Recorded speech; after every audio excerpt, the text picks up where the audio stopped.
English privateer Solomon Kane leads his ship's men into action against the Ottoman defenders of a stronghold town in North Africa in the year 1600. Following their victory over the defenders, Kane and his men invade the fortress, killing most of the crew with demon attacks. Kane battles his way into the royal room, but before he can plunder the wealth, a demon known as the Devil's Reaper confronts him and declares that because of his life of sin, his soul is lost to Satan. Rejecting his destiny, Kane leaps from a window to get away. After a year, Kane has come back to England, taken refuge in a monastery, given up violence, and given his money to the church in the hopes of being atoned for. Following a foretelling dream, the abbot banishes Kane. Robbers ambush Kane while he is traveling, making fun of his vow of pacifism and leaving him for dead. The Crowthorns, a Puritan family heading west to the New World, find him and take care of him. On which they come across Mark's Meredith Crowthorn. Afterwards, Meredith's father and brothers are killed and she is abducted by Malachi's mercenaries, who ambush them. Kane swears to save Meredith and breaks his vows. Fighting his way through the countryside, Kane frees other prisoners from Malachi's followers but is unable to locate Meredith. He encounters a crazy priest along the way who informs him that Malachi's cronies are turning the strong into soldiers and enslaving the lesser survivors of their raids.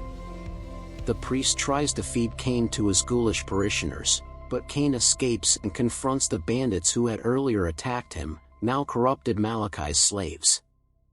After killing 2 robbers, he questions the survivor and finds out that Meredith has passed away. After throwing the robber to the ghouls, Kane overindulges in alcohol at a rural inn, thinking that his quest for atonement has failed. He is recognized by his former shipmates, who want to enlist him as the head of a resistance movement against Malachi, but Kane declines. The masked rider, Malachi's henchman, leads his cronies in an attack on the inn. They crucify Kane and the other rebel leaders. When Meredith calls out his name from her cage in the back of the raiders' wagon while Kane is hanging on the cross, he understands he still has a chance to save her and frees himself. Survivors of the resistance kill Malachi's last soldiers before they can finish him and take Kane to safety. After receiving healing from a pagan woman, Kane feels nervous about facing the raiders.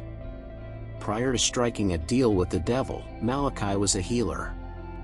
He currently resides in the ancestral home of Kane, who was banished from it as a little boy for disobeying his father. Through an underground entrance, Kane leads the rebels into the castle. There, he liberates numerous prisoners from Malachi's minions and proceeds towards the dungeons. There, he meets his father, who identifies the masked rider as Marcus, Kane's elder brother, whom the latter believed he had unintentionally killed following his banishment. Rather, Malachi was sent in to save Marcus after he fell unconscious and doctors were unable to bring him back to life. Marcus was disfigured and gave over to Malachi's will, becoming the masked rider.